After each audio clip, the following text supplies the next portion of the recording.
નમસ્કાર, વિરાટ સમાચારમાં આપનું સ્વાગત છે। તળાજામાંથી અફીણ તથા પોસ્ટ ડોડા મળી કુલ 13,29,300 નો મુદ્દામાલ સાથે બે આરોપી મહુવા ડિવિઝન પોલીસે ઝડપી પાડ્યા હતા।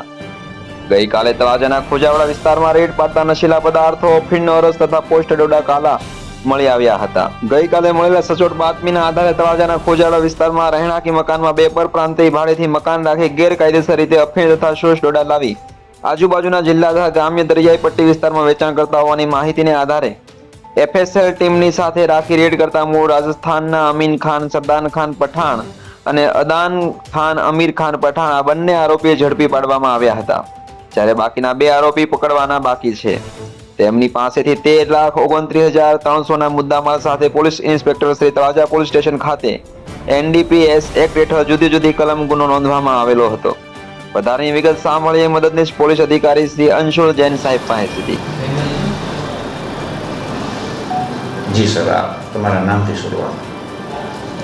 મારા નામ અંશુલ જૈન છે। હું એસપી તરીકે મહુવા વિભાગ ભાવનગર જિલ્લામાં પોસ્ટેડ છું।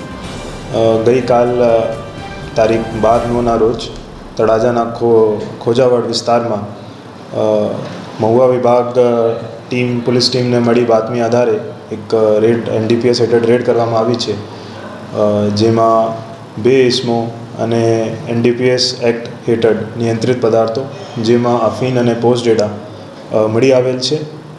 આ બે આરોપીઓ રાજસ્થાનના ઝાલાવાડ જિલ્લાના રહેણાંક છે અને છેલ્લા અમુક વર્ષોથી અહીંયા આવીને જે નાર્કોટિક્સ પદાર્થ હોય છે એની હેરફેરમાં સંકળાયેલ હતા।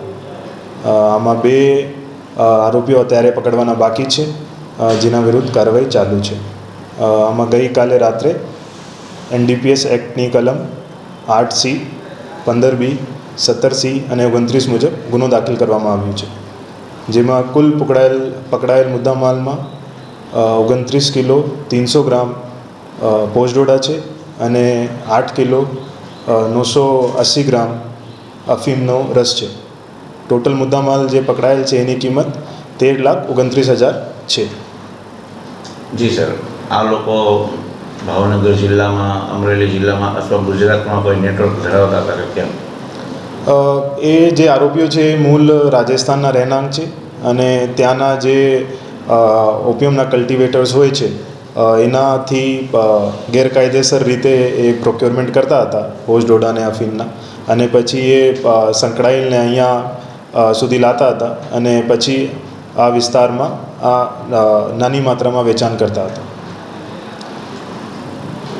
આજે એમને કોર્ટમાં રજૂ કરીને કેટલા દિવસના રિમાન્ડ માંગવામાં આવશે સાહેબ? એની કાર્યવાહી ચાલુ છે, જે યોગ્ય રિમાન્ડ હશે એ માંગવામાં આવશે।